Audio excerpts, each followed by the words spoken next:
Huge fan of like the original Red and Green. Like, who didn't like Tommy and Jason? But I'm not gonna lie, like I loved Rocky as a kid. I loved Rocky, bro. Like Rocky was my dude. So like, yeah, I've been a rap battle champion like 8 times. I've only lost like 2-3 times in rap battles. Like I can literally my best thing about me when it comes to rapping is just I can make a song about Henry Resilient right now. Like, don't get me wrong, if you're a big Drake fan and like you really think he won, I'm not gonna beat you up too bad because Drake did a really good job. It's he could always, I don't know what the hell's going on now, bro. I know it's 2024. I guess you can be whatever the hell you want. Start drinking Megan Fox. I had an interview with ASJ. This is your first interview. How was it? Is Power Rangers dead? You did this video. We'll let the first 20 seconds play. You had some strong things to say.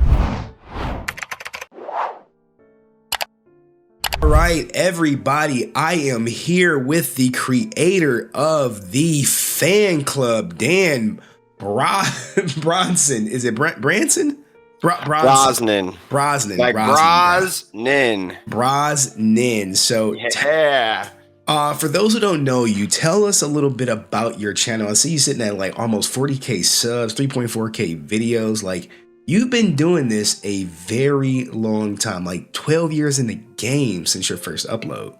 Yeah, that was the music. So I had way more music. So I started my whole journey as like a DJ / rapper, which I still do both. I'm still out here making music. And I want to say about like 7 years ago, I think it's like 7 years ago in July, we started the fan club. It was me and a couple buddies. And you know how that works, where like one person usually takes over. It's just the way it is. But there weren't any hard feelings about this because both of my buddies moved and got big jobs, families, stuff like that. So it wasn't like any animosity. Like, they still help me to this day on things when I have questions. But it kind of just became something that I took over and did all the time. And this is probably, you're going to relate to this, and other Power Rangers creators relate to this, but I started making a lot of different videos. We were talking about sports. We were talking about video games, but then we started talking about Power Rangers, something I'm very passionate about and I'm knowledgeable about. And it seemed like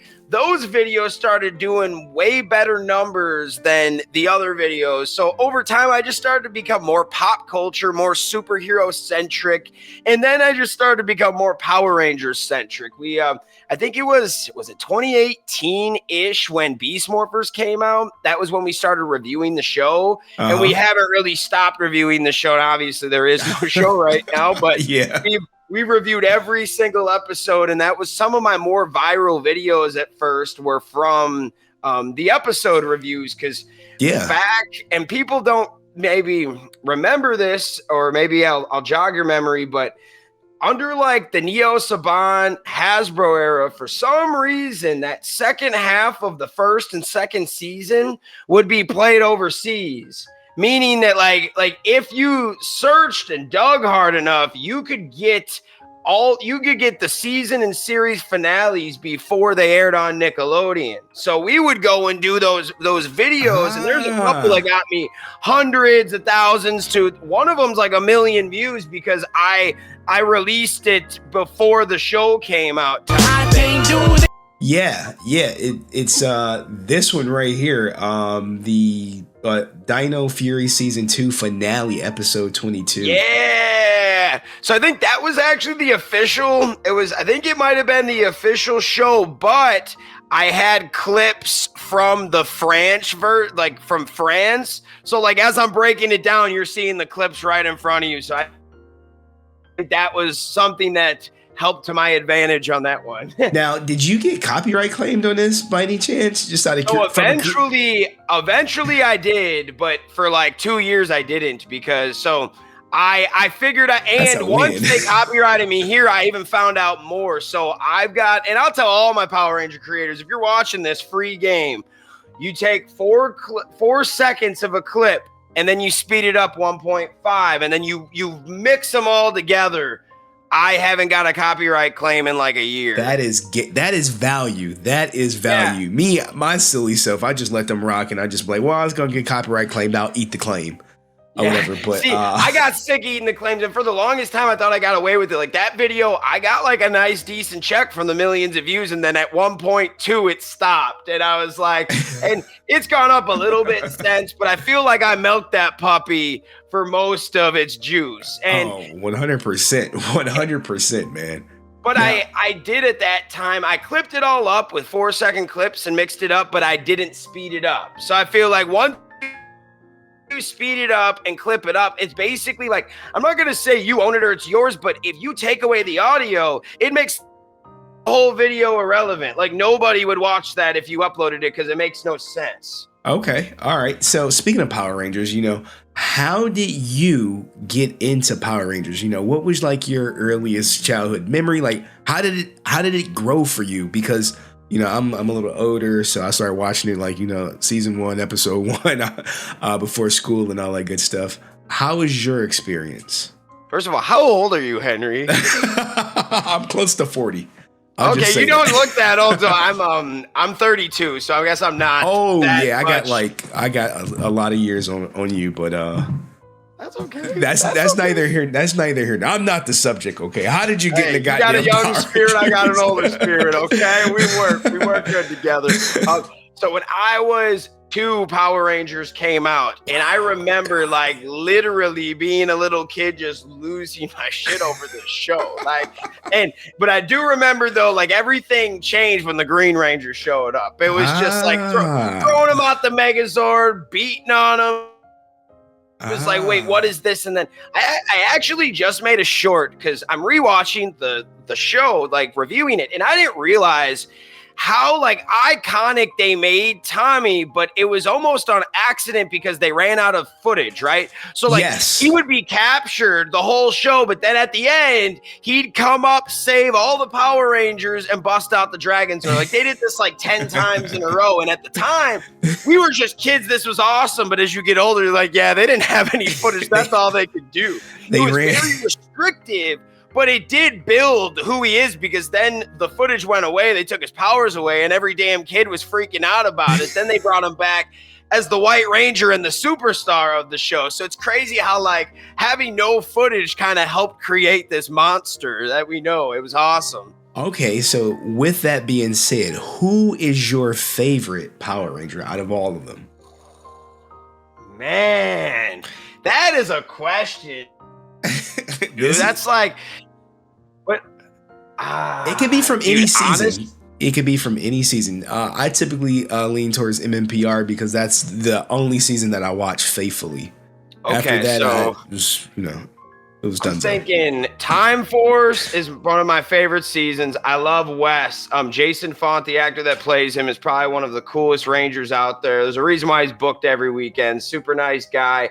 I also huge fan of like the original Red and Green, like who didn't like Tommy and Jason? But I'm not gonna lie, like I loved Rocky as a kid. I loved Rocky, bro. Like Rocky was my dude, and I met Steve. I actually brought Steve here like 10 years ago for like a Power Ranger.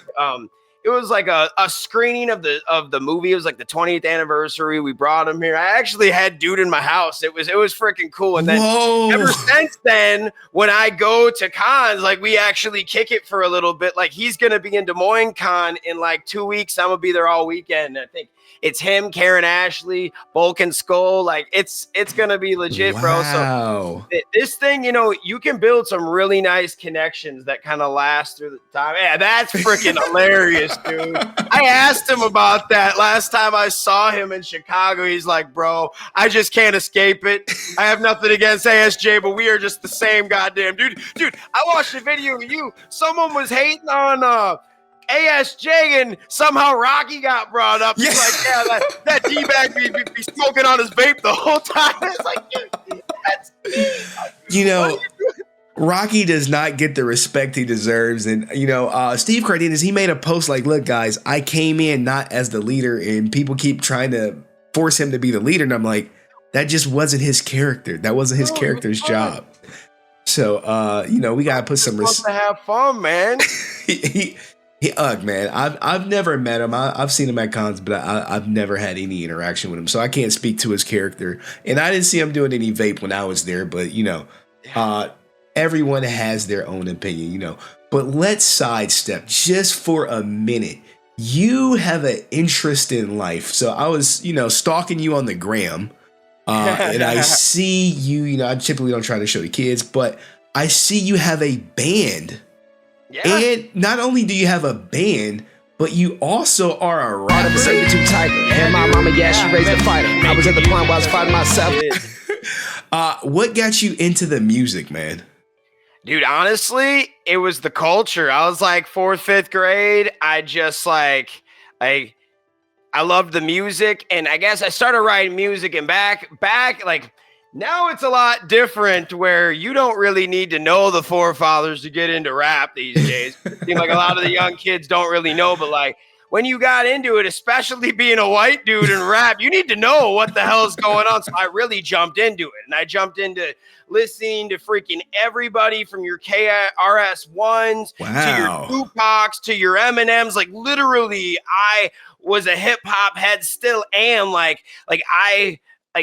I broke down the whole Kendrick Drake beef to my, like, I didn't do it on video, but I did it for my family. Like this is what really happened. There's 15 songs. You got to listen to this and this and this and this. Like hip hop beef brings me life, bro. I actually I had to do the diss me like a year ago, and I ruined his career. Don't rap no more. So like, yeah, I've been a rap battle champion like 8 times. Wait, I've only lost like 2-3 times in rap battles. Like I can literally, my best thing about me when it comes to rapping is just I can make a song about Henry Resilient right now. Like that's all my thing is freestyle. Okay. Let's hear a Henry Resilient song. Like I'm curious. How was you feeling? I'm making a killing. I'm turning up with Henry Resilient. Hey, but it's Power Rangers. Call me when you in danger, but we gotta go turn up. And you know we gotta burn up. And you know gotta spin it right now, but I'm coming for a murder. I'm just killing. I'm just trying to go spaz. I'm just trying to go ham. I'm just trying to be a good dad. I'm just trying to be rad. Hey, and it's just having fun. Like we're not. Give me a real beat and we'll spit some. Okay, all right. Now let's sidestep again. You brought up Kendrick, Lamar, and Drake. You know who do you think won the beef? Because I'll follow. Step this way. Step this way. Now step this way. Okay, so Family Matters was awesome. Like if you like hip hop, that was a song. Like I got more respect for Drake after hearing that song. But don't tell me you don't want to crip walk to Not Like Us. Like that is the damn. Like, bro. It is a summer hit, man. I spit out my drink when I heard that, especially when he's like, if you're trying to strike a note, it's probably A minor. Like now here's the end where he's just making fun of him, like, are you my friend? Are you locked in? Like, you just totally just like stealing his flow and rapping like him. But Drake didn't fall off either. He had some really good responses. This is almost like our version Biggie and Pac type pretty thing, much, where like they're both heavyweights, and I think I don't want to say it's better, but like these guys were way higher in the height of their careers. Like Tupac and Biggie were still babies in the sense of entertainment, you know? Yeah. So they only had 2 to 3 albums. These guys got how many damn albums and like thousands of songs combined. So yeah, this was crazy. And then it started everybody like, I don't know if you got to listen to that Chris Brown Quavo diss that Chris Brown put out on Quavo. That was the best diss of the year. Go listen to that and be like, damn, that he said some things in there that were just so out of pocket. It was like, I wouldn't even say that. That was mean. Yeah, Chris Brown definitely had the diss track of the year. And, you know, as much as I'm a huge Drake fan.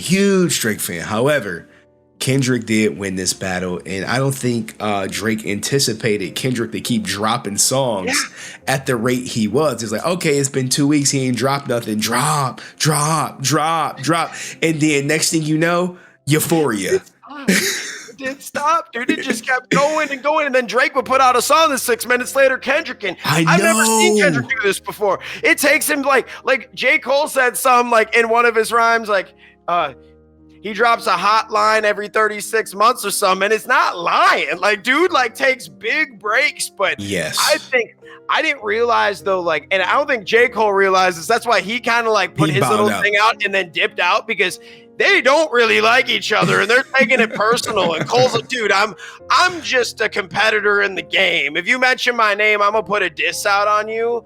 But like, all of his stuff was almost about Kendrick's career, you know, like about your last shit was tragic, your last shit was, you know, like it was about his rapping. It was nothing about the man. So once he found out, oh, you guys are doing those type of shots, I'm good. Yeah. Hey, who loves Kendrick Lamar? I love you. Bye.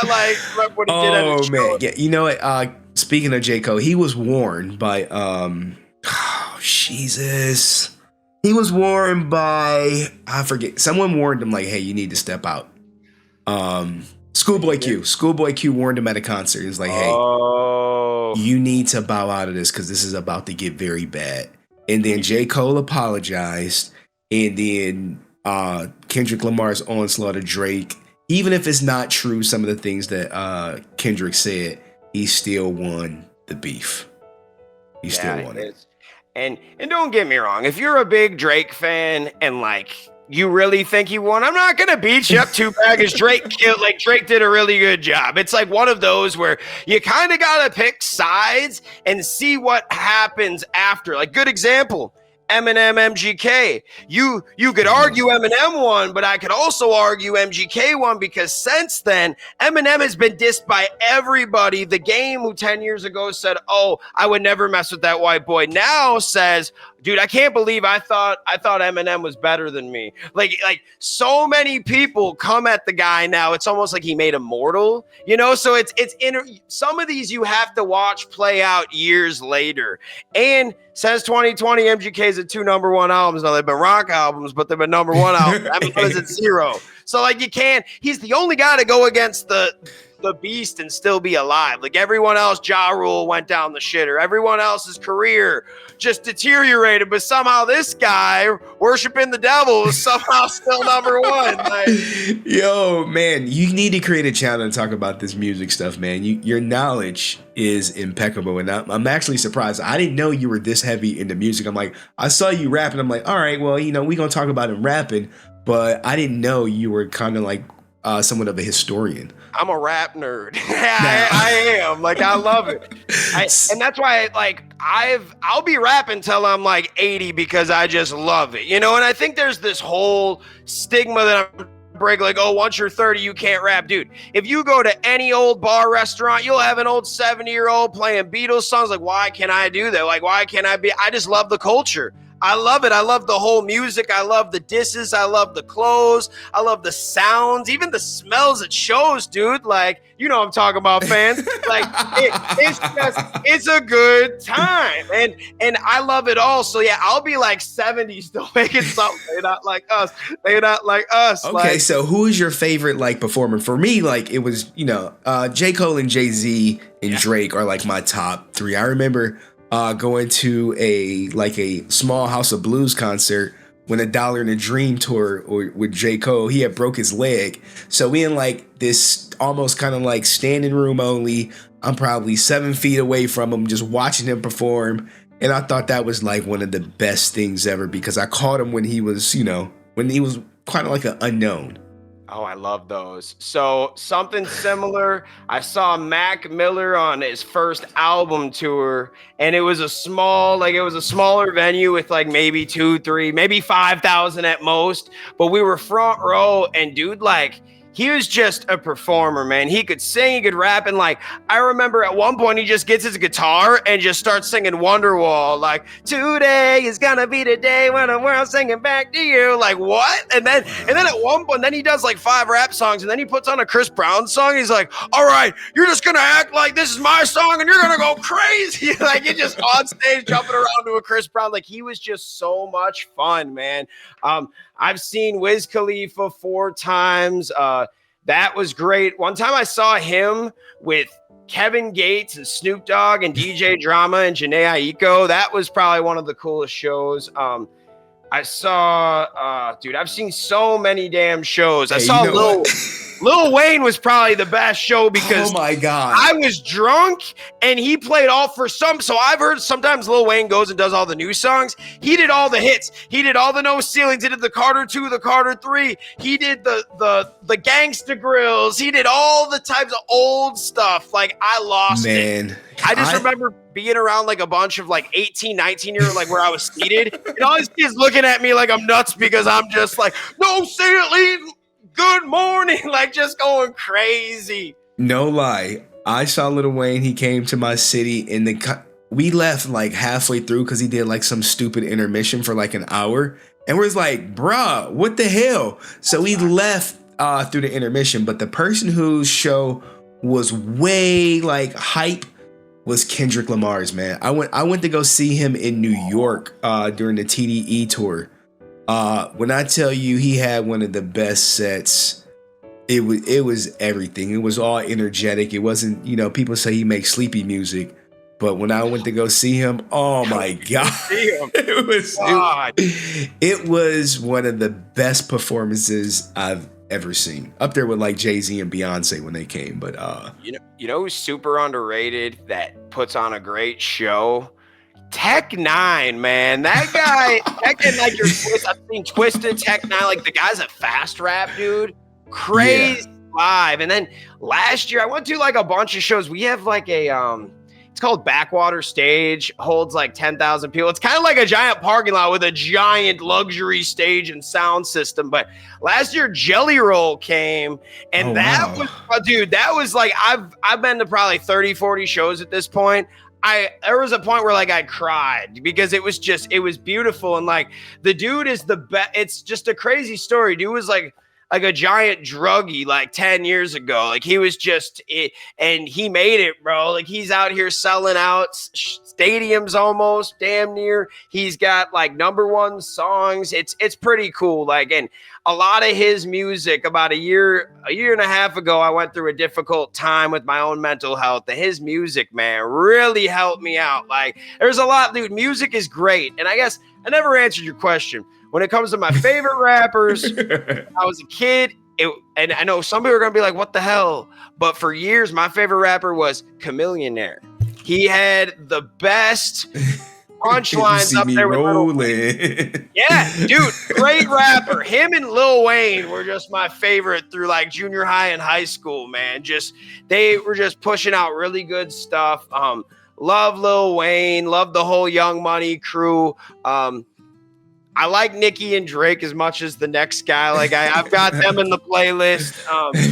I've always been a big MGK fan since like 2009. Like I want to say it was 2010. I found out like who he was, saw that Chip Off the Block video years ago, and was like, dude, who is this? And he could always, I don't know what the hell's going on now, bro. I know it's 2024. I guess you can be whatever the hell you want. Start drinking Megan Fox's blood, and then I heard about that.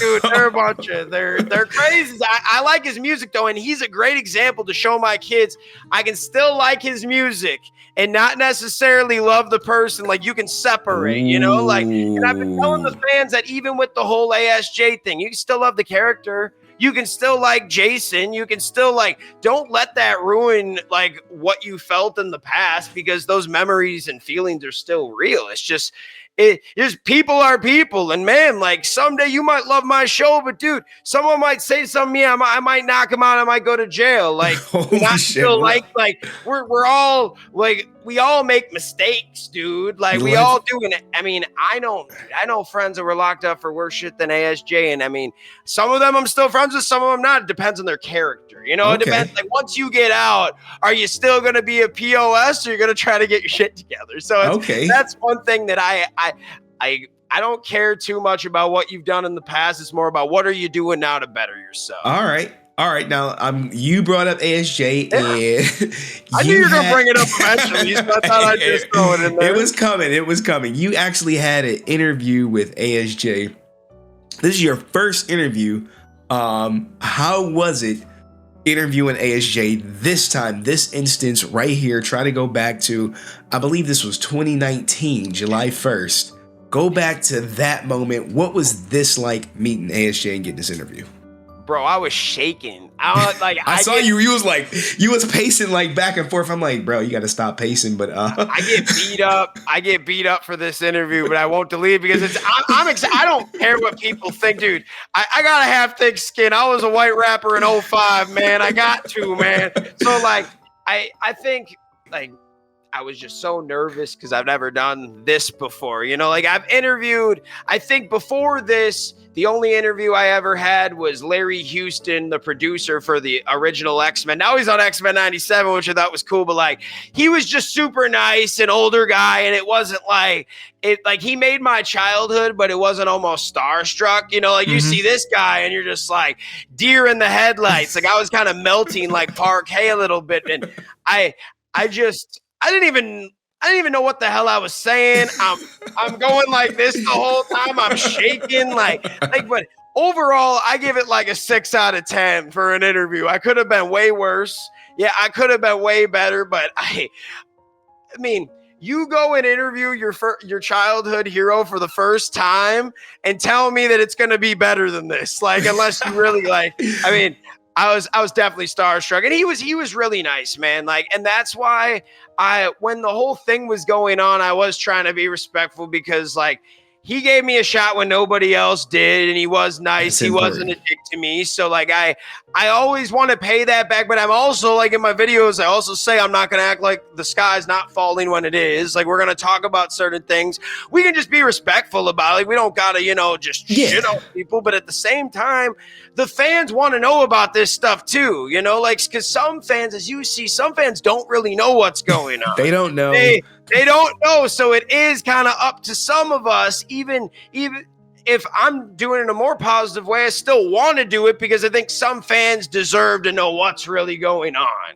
Yes.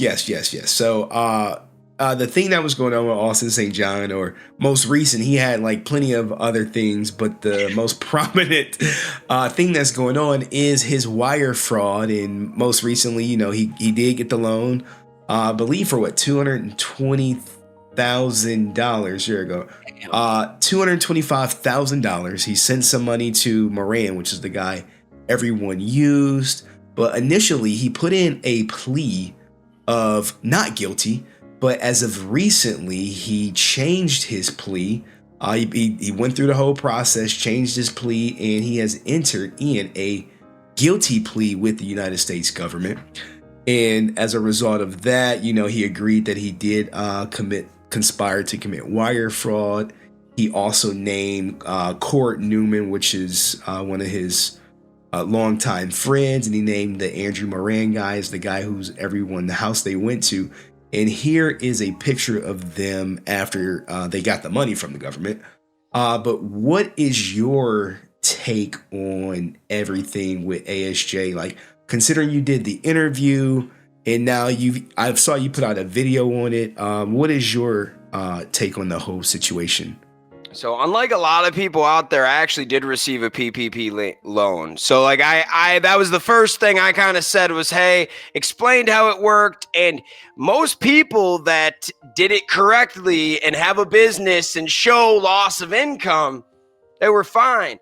I only got one for like $2,500, so they didn't even audit me at all. They cared. Like, they didn't care at all about mine. I was told, though, from the guy from my bank, because I even asked, what happens if I get audited? He's like, dude, they're going to audit people for 50, hundreds of thousands of dollars. If you take 50 grand, 100,000 grand, they're going to count every penny. So I think what happened here is and let's not deny this, COVID kind of screwed a lot of things up for everybody. Like I had a lot of opportunities and things myself that just completely just went out. Like we had Bone Thugs and Harmony opening slot confirmed. I had a Flow Rider opening slot confirmed. Like I had a lot of different things. We were gonna headline our local it's called Dubuque Fest, where it's like Bound by the River and like bunch of people come. We were going to headline that year. Like there was a lot of things that kind of screwed us up, but And in the industry, I bet, that's a lot of money that was taken out of their pockets, and they were trying to reclaim it. But I think there's a proper way. Like, I think ASJ could have got a PPP loan for way less, but he still could have got one because he's out there doing cons. He's out there like actually losing money. So I do think that some people panicked and some people were like, what am I going to do? And there were a lot of people that took advantage of the situation positively. Some people took advantage of it negatively. I took advantage of the situation. I got some money out of it, but I did it the right way. Yeah. And I think that, and I don't think this was ASJ's like idea. Like, I think that one guy that he's snitching on probably hit up a bunch of people and was like, hey, let's get an interconnected web. If we can get all of these heads on here, we can all cut, like, I can get rich and they can get rich. And that's pretty much what happened. I know your buddy Brent was on here basically saying like, hey, like, if he didn't feel like he could fight it, there is a good chance that he's just going to take the guilty. And I know how that feels. I'll just say I know somebody that we'll say was selling pencils, and he was the biggest pencils dealer in Dubuque, Iowa, and he got popped by the government, and they wanted to give him 15 years. He said, screw that, I'm going to fight it. Now he's in prison for 50 years. God damn. So if you don't take the deal, they will screw you. So like, Brent has a point, but that doesn't mean like he's innocent or guilty. I think he was getting pissed. He was like, Henry, listen. I'm like, what? Okay, so I did have an investment banker on yesterday, and he was like, look, man, the fact remains that Austin St. John, Jason Lawrence Geiger, he did receive the loan. Yep. And to make these wire transfers of $22,000 to $170,000 to people who does not work for his company, goes against the PPP agreement, and they stipulate that, hey, we'll charge you with fraud if you spend the money for anything else. Also, the investment banker said, hey, since this money is such a large amount, he would have to physically go into a bank, show his ID to make these wire transfers. And on his account, he is the only authorized user. So they had him dead to rights on, even if his application was legit. Let's just say it was legit. The whole process just sounds like, dude, I ain't trying to rip off the government, but if I were, I would definitely like, y'all would be my employees. I would give you fake paperwork. Like, I would literally, like, you would all be working for me. Like, it's crazy, man. So yeah, it just seems like the guy that put this together really wasn't, and honestly though, you're not going to rip off the government hundreds of thousands to millions of dollars and them just bat an eye to it. Didn't you think they were going to count the pennies? Even I was a little scared, like taking $2,500, even though like I know I can show all these DJ gigs that I couldn't DJ, right. So like I got some help out of it, but it's just, this happens all the time. You can't trust everybody in your circle and your team. Happens all the freaking time with managers and lawyers and things that just suck them dry. How many times have we've heard from celebrities to sports guys, getting sucked dry from their managers or people taking advantage of them? Like, you can't, because I think that was ASJ's first defense was like, we messing with the wrong people. I was like, but if that's true, that's still your name. Like, you have to do your due diligence, even if that's what really happened, which at this point, I'm not quite sure, but like, it doesn't matter. If your name is on something, you have to really because I know I have some guys that want to like help me out at cons in Minnesota when I can't go. And I'm like, yo, like, if you guys are rocking the fan club, you need to be super professional, be super nice, like, can't do anything to mess up the name, And if I'm like that just with some interview people, you got to be like that when you're at the top, because you do have a name, you have a likeness that can make you money. Like, yeah.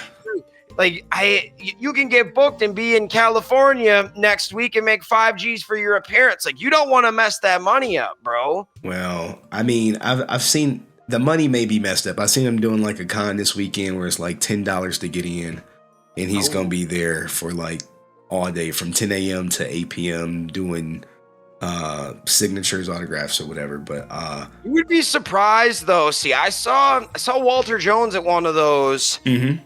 a year ago, and it was like, but I swear it had like a bunch of really cool like names. It had Walter Jones, it had the voice of Ty from Digimon, there was like a few people from Mandalorian, but I was like, it was kind of dead. And I was like, and I guess talking to the dude, I don't know where he came up with this, but he does a lot of them, but I guess dude got paid 10 grand to be there, which made no sense to me. What? It made no, and dude, not that Walter's not worth it. It's just, it was a slower gig. So like, I've thrown conventions. I've been like, now I'm just more pressed, but I still kind of understand how it all works. Wow. But dude, like I had to, for one of the cons we put on here, we had to deny a ranger who like, it's a ranger from a later, like middle season, and she wanted like 4 grand just to show up. And I'm like, I can't, like, we're not going to make any money off you. Like if we're going to, like, it kind of sucks, but where we are, we need a value guy. We need a guy that can give us bang for our buck, you know. And don't get me wrong, like I love the Power Rangers, but I know that it is a niche brand, and I love it. I love it. I feel like, you know, we keep this niche brand alive as much as we can. Try it. but like, I think a lot of people don't realize that, like, see, Mighty Morphin is the household name. Like, people know when they say Power Rangers, the mainstream media just thinks of that, you know. They don't really think of like SPD or Turbo. No, they do not. Don't even know that exists. A lot of people have no. So like, and I try to tell people is like the 3 seasons that I recommend to people that aren't Mighty Morphin are like RPM, Time Force, and In Space. Just freaking incredible. But the mainstream audience doesn't care about that. They just care about Mighty Morphin. So, and we are all trying to brainstorm of how to get better, how to actually tap into that mainstream market. Well, here's the thing. The people who grew up watching MMPR, they have more disposable income than, let's say, the people who watch RPM. You know, one of these later seasons, they don't have like that income to potentially go to cons or sponsor Rangers or even knowledge to throw conventions, as you said. So, but, you know, getting off of Austin St. John, is Power Rangers dead? You did this video. We'll let the first 20 seconds play. You had some strong things to say. Maybe you remember. Hey, what's going on, guys? A few days ago, I made a video talking about how Hasbro finally confirmed that this year, 2024, will be a break year or a hiatus. Well, there have been plenty of fans speculating, starting some rumors, saying that Power Rangers is over and it's ending. It's done. There is no more Power Rangers. And I'm here to tell you that that is a lie. That is so far from the truth. And we are going to tell you why, even though this is a hiatus year, the future is still bright and we will see Power Rangers in the future. Let's break it down. Hit that intro, Ranger. All right. So what is your theory on Power Rangers coming back? So that was a few months ago before I knew what I knew now. So there are a few different things that, you know, times are constantly moving and changing, but I still feel like the premise, I still agree with most of it. It's just, at the time I didn't know that Hasbro, a toy company, is now licensing the toys out. But you can hate on that, but at the same time, we're getting Power Ranger toys again. So that's kind of exciting. When it comes to the reboot, I'm still hearing it's in development, but the longer time goes on and you don't hear anything, it doesn't sound great. I mean, we're at 4 years into this. I guess part of me wants to believe they're not canceling this brand, and I just can't wrap my head around paying like what, $500 million for this. But one thing that I keep going back to is like the CEO at the time that was around when Hasbro purchased Power Rangers, and I believe his name was like Brian Goldner, and he believed in Power Rangers. He was all about it. He had this whole plan layout that he was going to take Power Rangers and put it into basically the formula for Transformers and all that stuff. Well, 2 years go by and he passes away. And now we got a guy named Chris Cox in there that, he He's just don't really, dick. yeah, exactly. He just doesn't care about Power Rangers as much as the other guy did. And I've compared this many times to like being an athlete, like being a basketball player, football player, and being drafted by one coach and one GM, and then they both get fired. And now you got this new guy that doesn't really have to be invested in you as much as the other guys because they went out of their way to pick you up and draft you, right? So like Golden went out of his way to get Power Rangers. He was going to make sure that looked good. Once Chris comes in, he's like, well, I mean, I don't know. It doesn't make as much money as the rest of these, which I get it. Like, I understand how Power Rangers is never going to get the top priority at Hasbro because they've got like a bunch of top-notch brands with Transformers, and even like your My Little Pony makes more money than Power Rangers at this point. That's a truthful statement. Like, and like, I get it. I can't lie. Like, if I'm selling out of bagels and muffins, I don't really care about making toast. Like, I'm selling all this other stuff, but I think that they still are trying. And I think Playmates could be good. I go to Target all the time and check out their aisles, and I like the Ninja Turtle concepts they have, and it's a bunch of it. Like they have at least 40 to 50 items on the display, so that would be nice because right now, the only thing at Target for Power Rangers is a Cosmic Fury Morpher in my area. Like, there ain't nothing for Power. You really got to look to find anything if you even do. So I would love to see somebody else come in. And I think since Playmates, that this is their first time messing with Power Rangers, I think they'll actually try. Like, they're going to go hard for this so they can make some money and maybe keep this for a minute. Hasbro, I'd love to see them bring the Lightning collection back. Maybe just smaller increments, like maybe just focus on helmets and morphers. Focus on the things people will buy, because I'm telling you, like, when Hasbro listens to the fans, dude, that Master Morpher sold out quick. These helmets sell out quick. It's just like, you got to care about what people want, though. And if you listen to the fans, there's still millions of us out there, but we're being picky with what we're buying at this point. And inflation is here. You got to give us something with some bang for the buck, man. Yeah, we're hurting out here. And oh man, it's real. Well, here's the thing: when it came to Power Rangers and rebooting the series, there was always one person that they would go to. And unfortunately, Jason David Frank is not here to pump life into Power Rangers anymore. And with that being said, it's like they don't have that quintessential star to basically put the franchise on their back and carry it into the next generation, per se. Yeah, I agree. Our Michael Jordan is gone, man. He is gone. Then they didn't do a good job of giving us the next star, you know, like there's no one else. And I think that's what, so Hasbro was trying, if you notice, like when they took over, it was a lot less Green Ranger, White Ranger centric. So it seemed like they were trying to kind of find that next star, try to, you know, not just rely on the past. And for a while, I felt like they weren't even really milking Mighty Morphin that much. There was a lot of other things coming out. And, you know, you have to, I always compare it to Pokemon. Like, you got to sell a few Charizards and Pikachus to give you that new gen, you know? So I get it. You gotta sell the old stuff to get some of the new stuff. But I don't think Power Rangers did a good job of grooming that next star. And I mean, and part of it might be because no one makes anything on the show. So like nobody,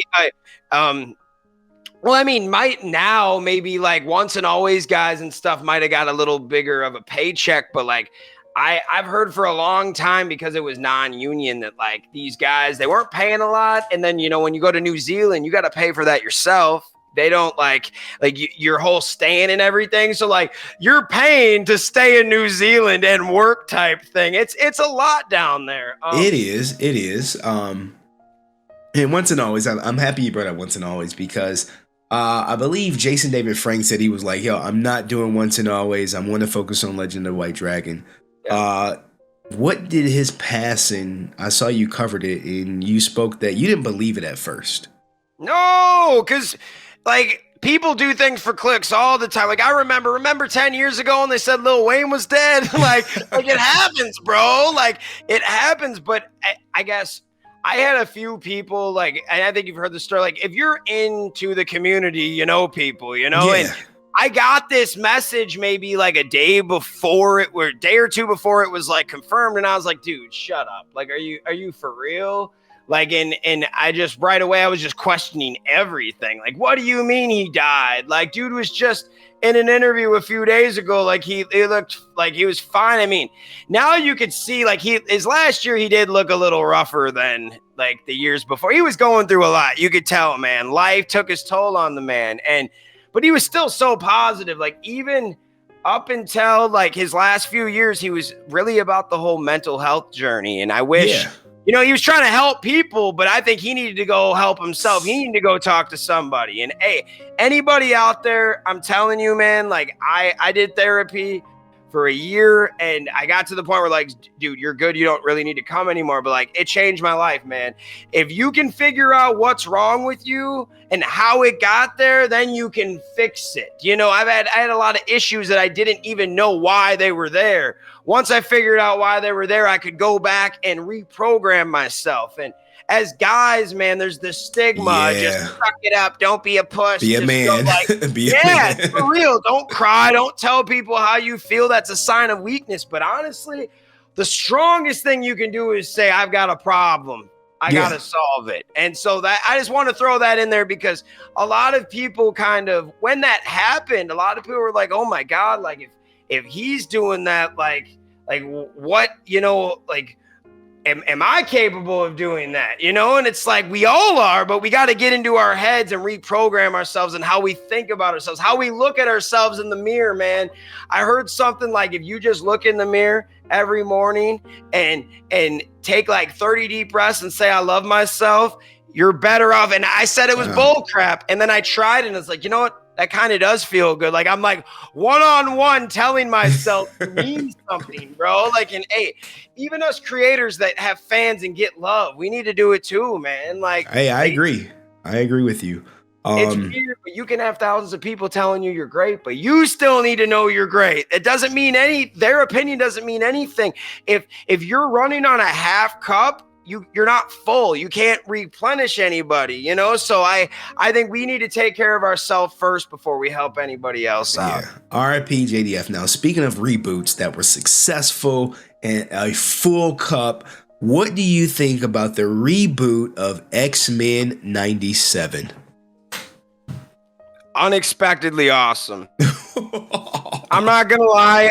And it wasn't really me. It was like reading all of the crap, like, oh, X-Men's going woke and blah blah blah, and like, and honestly, Morph is the only character that should be what did they say? He's trans or he's something like he can morph. He can literally go from a guy to a girl. So like I didn't really have a problem because it's literally like as you see Morph, he goes from he can be anything he wants to be. So if anyone's technically gonna be on that level, it's gotta be him. Like now here's the thing. When it came to Morph and this whole wokeism and all this go woke, go broke stuff, I didn't even notice it. I was so wrapped up into the story. It was so compelling that it just flew under the radar for me. Yeah. No, it really wasn't noticeable. It was like it came out beforehand. So like all you heard was they're taking Rogue's ass away and you got this.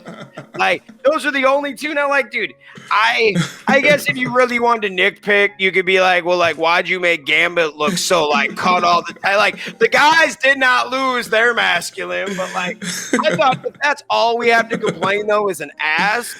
My goodness. We're good. Like we're good. This was great. Like once I saw the show, I was like, okay, cool. Like I thought it was amazing, dude. Yeah, look at that thing, man.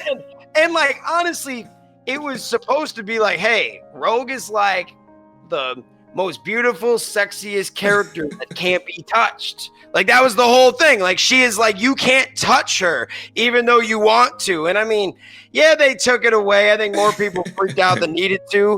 I thought it was I did bring up the kind of hypocrisy of like, hey, well then why does Gambit and Wolverine still got 10 packs then, you know? But like if that's all we could nitpick, like, and that's really all I could really find. I guess the only other thing I'd say is sometimes it did feel like things were going so fast paced. It would have been nice if they had an extra like 2 or 3 episodes to kind of jump into more things and slow it down. But other than that, it was incredible. I would say Xavier's storyline kind of felt rushed.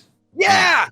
And Rogue too, when she came back and was like had revenge on everything, she it was was like just speeding through everything. Well, speaking of Rogue, you know, one of the top moments of the show was Gambit's death. You know, he was such a great character, if you will. And when he got caught, I was like, damn. And I was talking to somebody, you know, after he had a great scene, Remember Me. But this right here is he died never knowing that when it came between Rogue and Magneto, she chose Gambit. So he never knew. Yeah, that was sad, dude. That made me cry, dude. Like I remember I was staring at my TV, like it was one of the only shows that, like, once it was done, I was just like this to the screen for like 5 minutes. Like, what did I just what? How you gonna kill my boy like that? It was nuts. It was man, so beautifully put together. It was masterful in the way that everyone had a moment to shine. You know, everyone had like their like quintessential, like, okay, look at Gambit showing off, and you know, unfortunately, you know, Gambit, you know, Remember Me, all that good stuff. But you know, this hurt me. I'm like, okay, but it established that the stakes are real.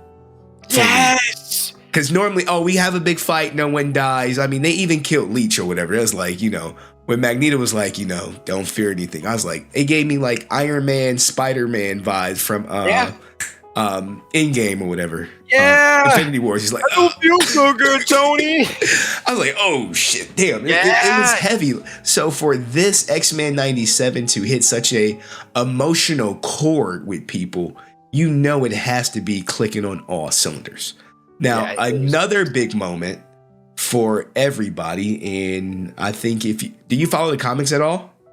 Kind of, a little bit, like not everything, but I did kind of research a little bit when they were, DeMeo was telling people what to kind of look for before these episodes. So I was Googling things, but hit them. I know what you're going to say.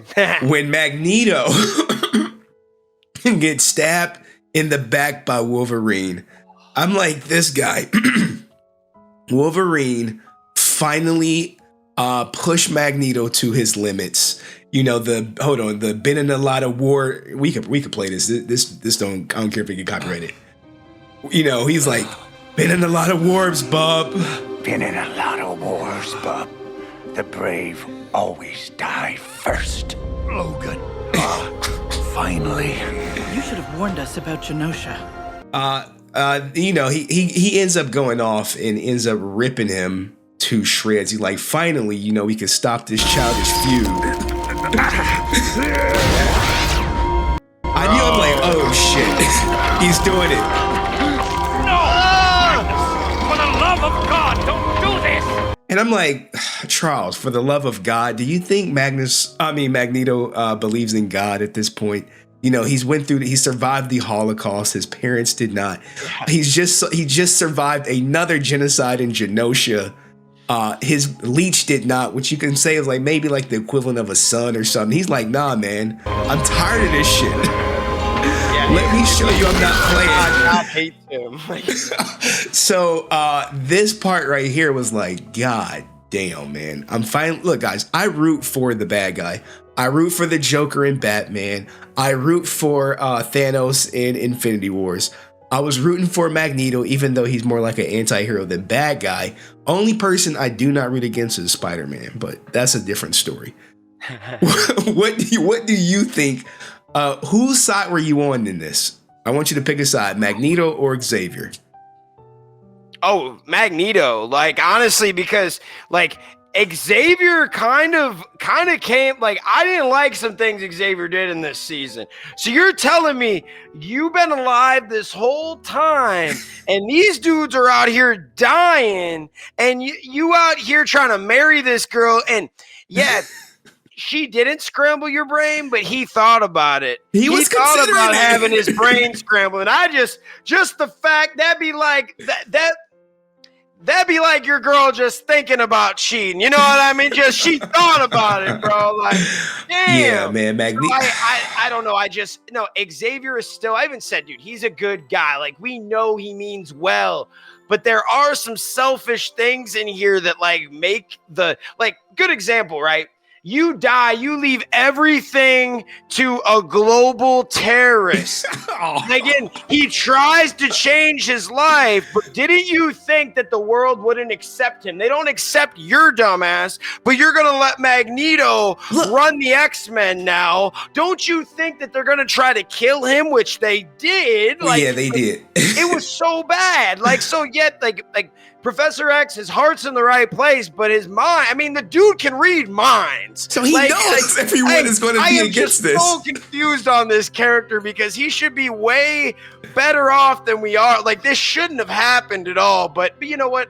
Or the show wouldn't have been good. So, like, they have to make them both, in a sense, kind of anti-heroes because Professor X has some definite anti-hero to him now. Like, he's not just the straight up quote-unquote Zordon, the mentor that does no wrong. I think there's, and I hope that they get into that. There's darker things to Professor X. Like, hey, you took these young kids, took advantage of them, told them what to do, then you die, you give it all to Magneto, and now he's sacrificing himself. And even the people that disagreed with Magneto are saying Magneto was right. Like, exactly. Look, here's the thing. When he called Wolverine, he was like, "You race traitor." I was like, oh, because basically, if you know Magneto, he's like, I would never kill a mutant. I would never do that. That's his creed.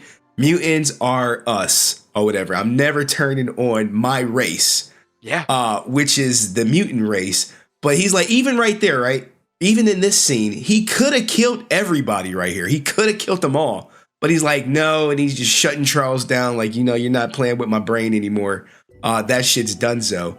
But the fact that he's like, look, guys, Xavier was willing to let Jean Grey die. Yeah.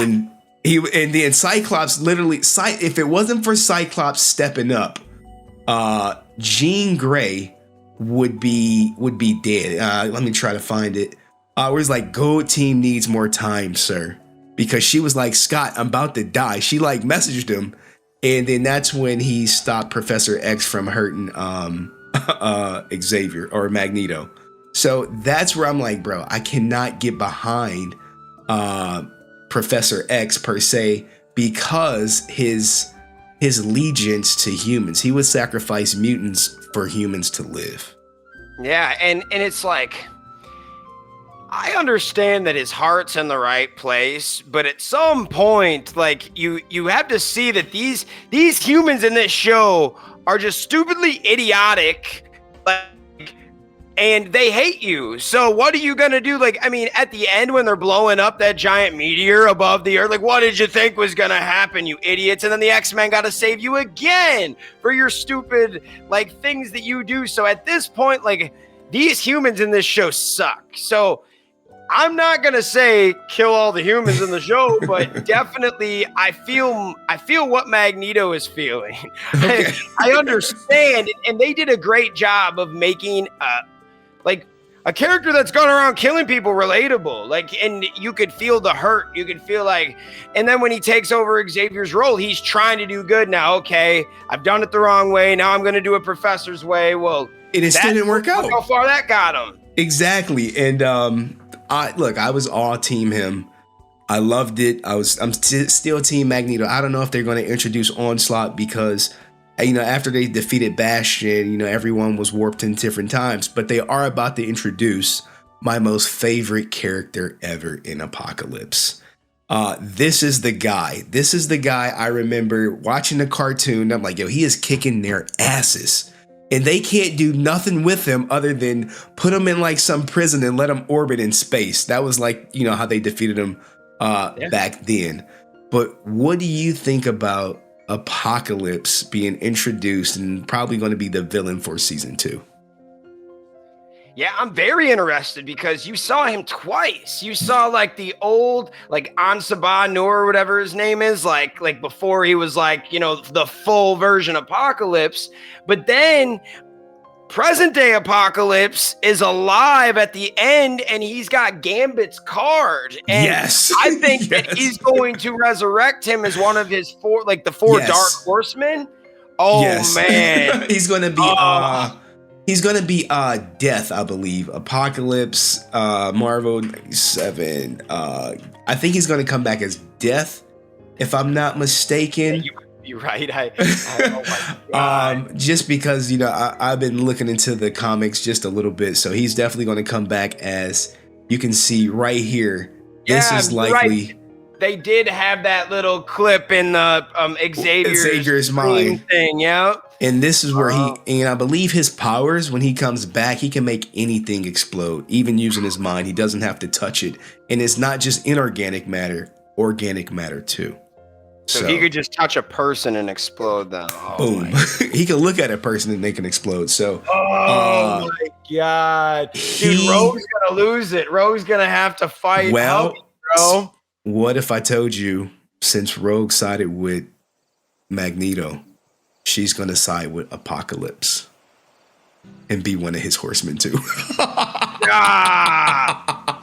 I'm telling you. What kind of argument does Apocalypse got? Because Rogue's always down to listen. Okay, so look, here's the thing. When it comes to Apocalypse, right? He is going to give Wolverine back his adamantium. He's going to put it back on him. Anyone who gets their powers taken, he's like, hey, drink the blood of Apocalypse, join me, and you'll get your powers back. So Apocalypse is going to have a look. If they really flesh this out and kind of keep it true to the comics, season 2 may go into like all the lore of Apocalypse and show him taking over. It may be like a 2-season, like, you know, kind of like they did with Thanos, where he wins and then he loses. Yeah. Because if you're familiar with the comics, and I could be spoiling it for you, Apocalypse gets defeated. Do you know who kills him? I do not know, no. Magneto rips him in half. Magneto rips Apocalypse in half. But you know, this is way down yonder. Okay. That's who ends up killing Magneto. So you can kind of, now you know where it potentially could go. There's no source to say this is going to happen. You know, but they've been doing a good job of pulling stuff from the comics. Yeah. So it's just kind of like a little flag to watch. I get it, man. Hey, shout out you doing your comic book research, bro. Well, that surprised me. I surprised you with the rap stuff. You surprised me with this comic book knowledge. Well, bro. I interviewed a comic book historian. I'm like, well, everyone I interview, I try to look into them, like, you know, kind of like with you. I'm like, okay, you're rapping, you're a DJ, you're a father, you're a husband. All this stuff, looking over your content, like you've covered so much stuff just on your channel. I'm like, okay, this guy is deep into the game. And so when I did that, I wanted to see like, all right, well, what is he covering? What's his most popular? I saw you cover X-Men 97. I saw you cover Power Rangers. So I wanted to kind of touch on all of that, if you will. And this interview has been phenomenal, if you ask me. Any final thoughts? Like, what are your thoughts on like X-Men moving forward? And we kind of touched on Power Rangers. The floor is yours. I'm going to talk about both of them for a second. I'm hoping that Power Rangers can be taught a lesson with this, because they kept the continuity. They didn't change any characters, but yet they made it spicier. They made it darker. They made it awesome. Now, because we don't have JDF here anymore, it's going to be harder to keep the same continuity, obviously. But you could look at this and be like, hey, like, we could do something like this live action. And I mean, all of the fans are growing up now. Even the fans that grew up watching, you know, RPM in 09, they're like adults now. And all of us are looking for that next show to watch that's more, and like you said, buddy, I want there to be actions, or I want there to be consequences to the action. Yes. If you guys are having a Zord battle and 3 buildings blow up, like, I want to see you guys at the end carrying out the bodies, helping these people, going to the hospitals and checking on these people, or feeling bad that you destroyed a building and ended someone's life. Like, there's nothing like that in Power Rangers, and I can't really blame them because it's a kid's show. But X-Men just built it, man. They're like, hey, this is what you do. You don't have to be exactly like us, but our fans that grew up watching our show in the early 90s, absolutely loved it because we did it this way. We stuck to the storylines of the lore, and dude, Power Rangers, there's so many comics now. We could do some comic book stuff.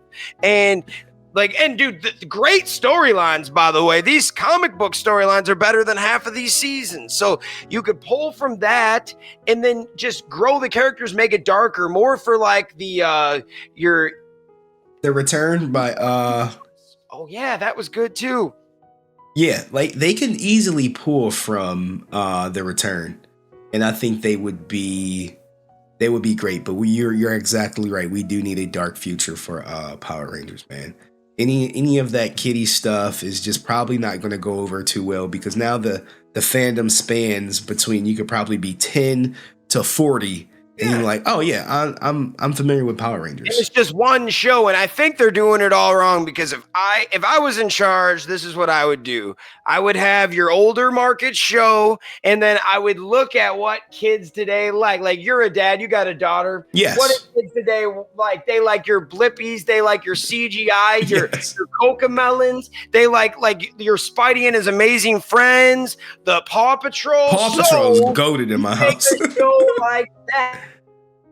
You make a Power Rangers show with the CGI, and then you can incorporate all 30 seasons. You can have the Mighty Morphin. For an episode, you can have the in-space guys come from space and talk about the moon. Like all these different things for preschoolers to kind of show them Power Rangers.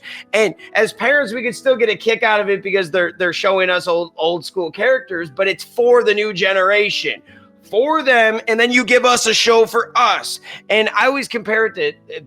Like, I know a lot of fans that grew up watching Teen Titans hate Teen Titans Go, but the kids loved it so much that they ran that up that they got a movie. They used that money to give us the grown-up Titans. Like, if we didn't have Teen Titans Go, there would be no grown-up Titans. So you need somewhat of a cash cow to keep everything else rolling. And I think if we had a preschool show for kids that was actually meant for this generation of kids, you can make some money, bro. Okay, all right. So I actually like the plan. Get the preschool show and use the money from there to fund the adult show, and then we're in there. You know, that is a very unique idea, and we're going to end it on that note. This was a great interview. Maybe when some time passes on, we get some new Ranger stuff, we could do a part 2. But do me a favor, go follow him, y'all. If you're not subscribed to his channel, go to his channel, give him a follow, give him I'm not subscribed on my Clips channel. All right, go subscribe to him. And when you do, turn notifications on for all the content, guys. All right, that has been our interview.